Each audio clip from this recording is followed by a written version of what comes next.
How which much was is the 2008 SALN? 18 million. 1/8. 77 million, 508,841 pesos. This is for 2023, Madam Chair. For 2024, released by the Office of the Ombudsman, 88 million, 512,000, an increase of more than, I think, 1,200%. Is that particular SALN, has that been authenticated by the Ombudsman? Yung pong unexplained wealth, mga kaibigan, meron pong very specific definition yan sa atin pong mga batas. A public officer and employee acquires property during their incumbency. So if we are talking about the Vice President, from 2007, from her first year in public office to date. And second element is the amount of property is manifestly out of proportion to their official salary and other confirmed local income. And at this point, I will indulge our colleague about the public records on which this committee can actually take judicial notice of. So I will read to the record, Madam Chair, the totality of the net worth of the Vice President from 2008.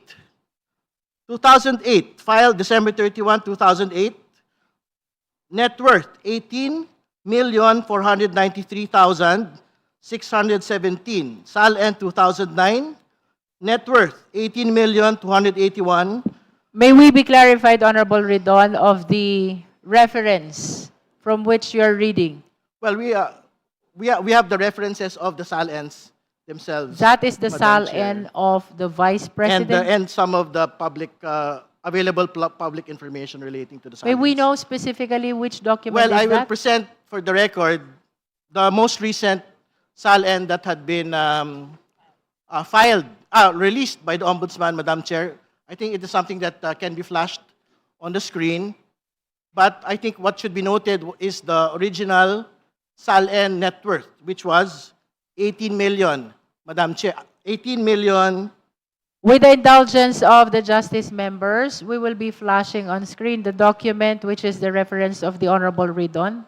Yeah, but to have a starting point, Madam Chair, the original SALN 2008 is 18,493,617. It was filed December 31, 2008. So we will be flashing the SALNs for 2023 and 2024.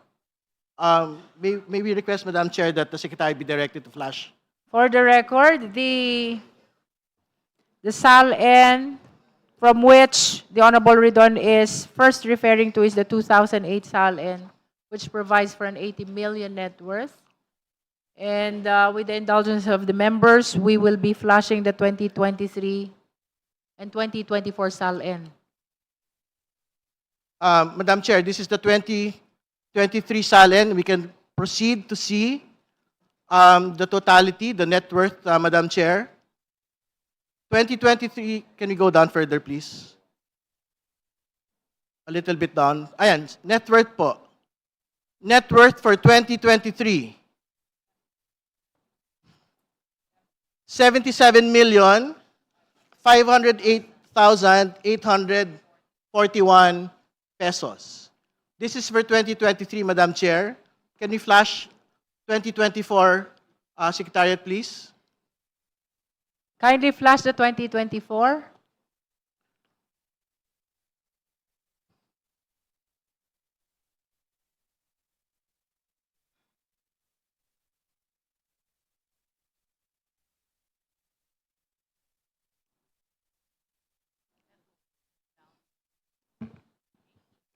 Can we Scroll go- down first. Okay, yeah, that's correct. For 2024, released by the Office of the Ombudsman, net worth of the Vice President is, can you put it a bit further, please? Up. Down, please. 88,512,370.22. So we are submitting it for the record because these are public records which our colleague had actually asked for. And if we will base it from the original SALN at 2008 to the 2024 SALN, Madam Chair, it is an increase of more than, I think, 1,200%. So we leave it to the Justice Committee as to whether or not we would consider it, There was an increase of 10 As a- million pesos, Madam Chair, sorry? from 77 million to No, the original 88. SALN at 2008, How Which much was- is the 2008 SALN? 18 million, 1.8. Is it 1.8 or 80? 1.8. It's 1.8 million. Do you have a copy of the SALN also of 2008? We will locate it, Madam Chair. So, we're stating for the record, it was being shared to us by the Honorable Ridon that per 2008 SALN, the net worth is 1.8 million. And now we are shown by 2023 and 2024 SALN, which shows net worth of 77 million and 88 million respectively. Do you have any additional manifestation? That is correct, Madam Chair. So we leave it to the House Committee on Justice to make a determination on whether the comparison between the original SALN at 2008 and the current SALN at 2024 constitutes unexplained wealth, which is essentially part of the impeachable offenses that we would want to proceed with at this point, Madam Chair. Madam Chair, The Honorable Rodriguez. 2 points. First point is that the impeachment proceedings in the Committee on Justice against Chief Justice Corona, this representation has attended since 2007, 4 impeachment complaints, which I have been a member of this committee since 2007. The first complaint was against the President, GMA. 2007, I was new, dismissed. Then we have Gutierrez, Residita, she resigned. And then we have Corona. On record, Madam Chair, precisely, this representation voted no to the Corona complaint. Because to me, there was no sufficiency of substance. And in the resolution of the House of Representatives, I voted no. In the Senate, it proceeded because the majority, of course, with the president at the time pushing for that, he was therefore impeached. In other words, the proceedings there are completely different now. I don't know that during the time they allowed it, but here our chairman is making sure that we follow the requirement of substance, that there should be sufficiency in form and substance, and there should be recital of facts. Well, in that particular case, I lost. I was against it. It proceeded.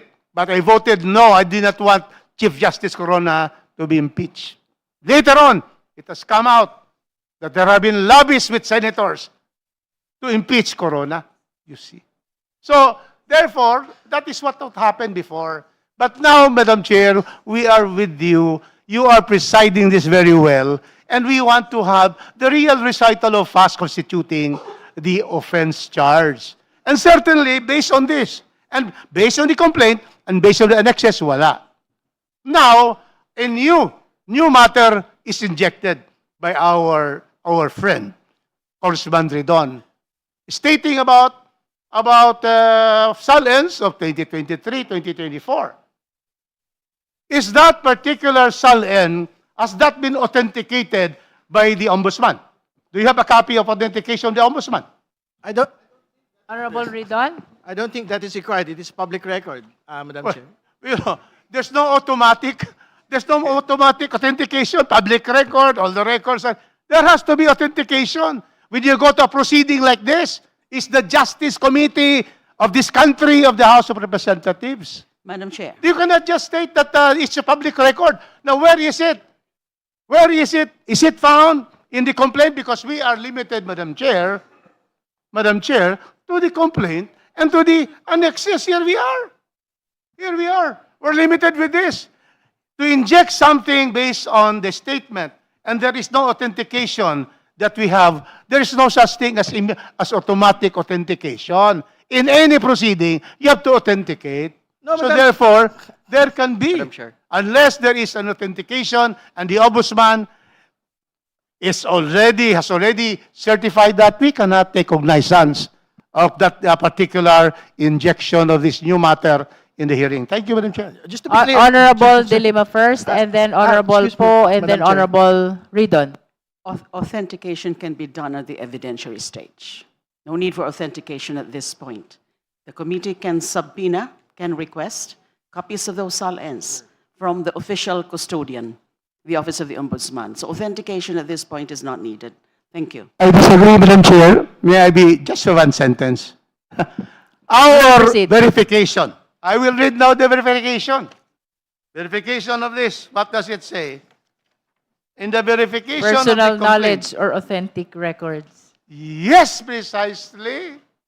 We have to have ultimate statement of facts, personal knowledge of the complainant, Attorney Cabrera, and then, of course, here we go. I will read now the verification of Attorney Cabrera. Aha. I think it was just Allegation- one sentence, Madam Chair. Let This us is one wait, sentence. let us So wait this is my last until sentence. he finishes with his No, that's three manifestation. sentences already, Madam Chair. My 3 sentences is considered as one sentence. All right, Madam Chair.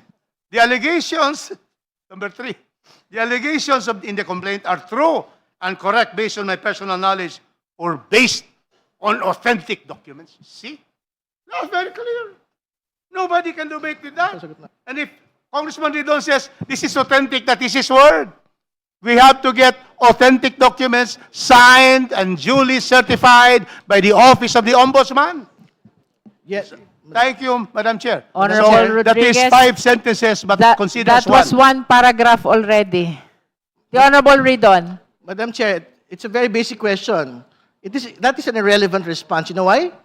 Because firstly, I am not the complainant. I am not bound by the verification. Hindi ba? Why are you talking about authentic records? I am speaking as a House member and participating in the House Committee on Justice.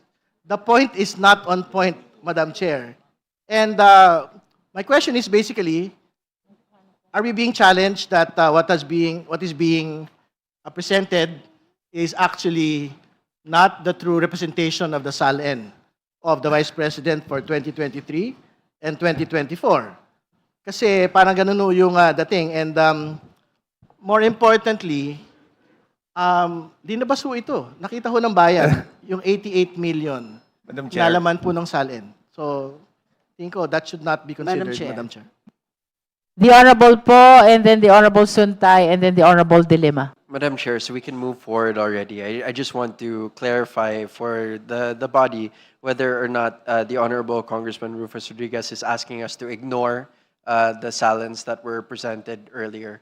Is that what we're being asked? That is precisely to answer. Can I answer, Madam Chair? You're recognized, You cannot Honorable inject Rodriguez. anything not found in the complaint and the annex. Because then the requirement that Attorney Cabrera, is of personal knowledge and or authentic, that is very clear in all verifications. Authentic. Madam We go Chair. back to Honorable Po.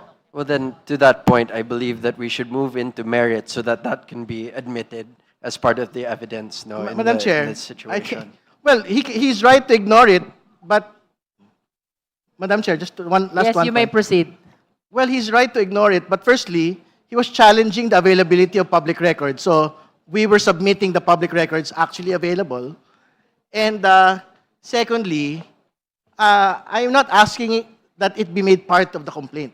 This is being submitted for the consideration of the body that it is untrue that public records relating to SALN, unexplained wealth, do not currently exist. It exists. And we had been submitting it for the record, Madam Chair, irrespective of whatever documents that had not been submitted by this complaint. Madam Chair, I submit. The Honorable Suntay. Thank you, Madam Chair. Well, Congressman Ridon stated two facts.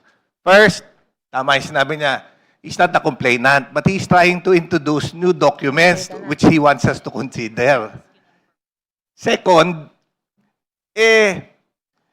the document he is trying to introduce is not to the knowledge of the complainant. So we cannot consider it here because it's not part of the complaint. The Honorable De Lima. Thank you, Madam Chair.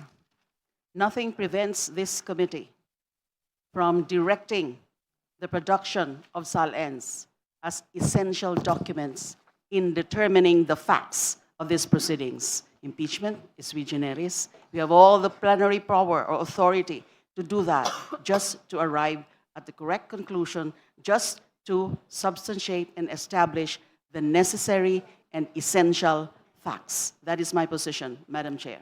Just like any other manifestation of the justice members, the document presented by the Honorable Redon forms part of his manifestation.